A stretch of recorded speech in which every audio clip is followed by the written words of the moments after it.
Good morning, students. In our previous class, we had discussed about the Mendeleev's work, how he has given his periodic law, how he has formulated his periodic table, and we had seen that according to Mendeleev, the physical and chemical properties of the elements are the periodic function of their atomic masses. And of course, we had also studied that how he has arranged all the known elements in his time. They were almost 63 in the vertical columns, which he called as groups, and in the horizontal rows, which he called as periods. And there were total altogether eight groups and six periods. And then we had also seen that each group was subdivided in two subgroups, A and B, and in the eighth group there were only 9 elements of three triads, and in the six horizontal rows the elements were placed and they were called as the periods. Okay, now today we are going to study about the advantages and the limitations. So first we will start with the advantages of his periodic table. So the first advantage of his periodic table was the systematic study of the elements. Systematic study was possible. For the first time, students, a very large number of elements, almost all the elements which were present in that time, they were studied all together. They were arranged in vertical columns and horizontal rows, and it was easier to find out the properties of other elements if you know the properties of one of the element of the same group. So it was quite comfortable to study the elements. And the second advantage or the achievement, you can say, it was the prediction of the undiscovered elements, the elements which were not present in his time. He just predicted their properties in advance. So the second advantage, it is prediction of undiscovered elements. Now, students, as we had discussed that when he was making his periodic table, he has focused mainly on the properties of the elements rather than on their atomic masses, and they get automatically arranged in the increasing order of their atomic masses. Now, when he was arranging, if the particular element was not having the properties similar to the element which were present in the same group, he was keeping the gap. Okay, like if one element doesn't fit into the group, he unnecessarily doesn't put it over there, and he just leave that gap and place the element in the next slot. So he just place the gaps, and he said that elements will be discovered afterwards, and he also predicted their properties. So he told about three elements. The first one was scandium, then gallium, and then germanium. Students, these elements were discovered afterwards, but he predicted their properties in advance, and he also named them by prefixing a Sanskrit numeral, that is eka. Eka means one. Eka prefixing to the preceding element of the same group. For scandium, he gave the name Eka boron. For gallium, he gave the name Eka aluminium. And for germanium, he gave the name Eka silicon. Okay. So he said that this is Eka boron, and here the element will be discovered afterwards. And what he said that suppose this is the property of this is the element gallium. He said that Eka aluminium.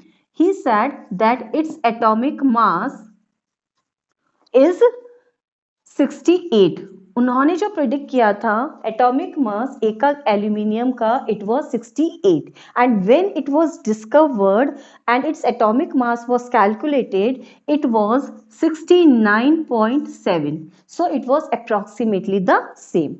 He said this element, whenever it will be discovered in the future, the formula of its oxide will be E2O3 and the formula of its halide will be ECl3. ठीक है, E because उसको पता नहीं था वहां पे उस time कौन सा एलिमेंट है, but he said that one element will be discovered and these will be the properties and of course जो गैलियम डिस्कवर हुआ उसका ऑक्साइड का फॉर्मूला यही है Ga2O3 and GaCl3. Okay, so this was an important achievement of Mendeleev that he has predicted about the undiscovered elements. Okay, now the next advantage students will write placing elements in the same group. Placing elements irrespective of their atomic masses. Irrespective of atomic mass. अब इसमें एक exception है, suppose यहाँ पे not suppose he has placed cobalt and nickel. Now students अगर आप लोग table के अंदर देखेंगे in the Mendeleev's periodic table you will find that the atomic mass of cobalt it is 58.93 and for nickel it is 58.71 mu. So he has placed a cobalt with higher atomic mass earlier to the nickel. He was not having any reason why he has placed, but yes, of course, when he was making the table, the cobalt, it was showing its properties similar to the other elements which were placed in the same group. So he has placed according to that, but it was contradictory to what he said that according to the increasing atomic mass.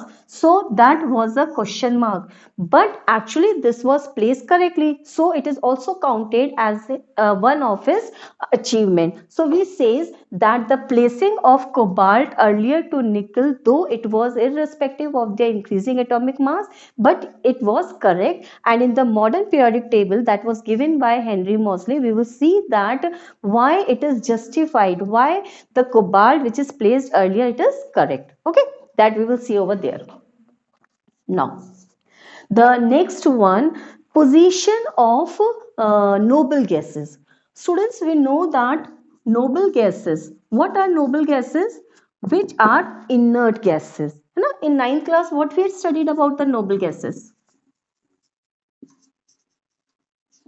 Noble gases are the elements which are having the stable configuration, electronic configuration. They are having the octet complete, that means 8 electrons in their valence shell.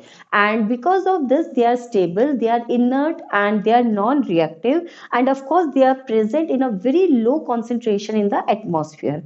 And when they were discovered afterwards, he said that they can be placed separately without disturbing the order of the periodic table. So this was also again one of his advantage, or you can say the achievement. Now the last one, the last advantage, it was the correction of atomic mass of some elements. Here's a very interesting fact about beryllium, students. Beryllium, its atomic mass calculated at that time, it was 13.5. Now, according to the 13.5 atomic mass, it should be placed between carbon and nitrogen. Carbon का होता है 12.0 something ले सकते हैं, और approximately हम चलेंगे. Carbon का atomic mass 12 and nitrogen 14. So it should be somewhere here in between the two. But he didn't place it over here. He placed this beryllium with the other elements of the second A subgroup, magnesium, calcium, because its properties were similar to these elements. Okay, so afterwards, again the experiments were made and its atomic mass was recalculated and it comes out to be 9. So there was a correction. The actual atomic mass, it is 9 only. So this was again an advantage of the Mendeleev's periodic table.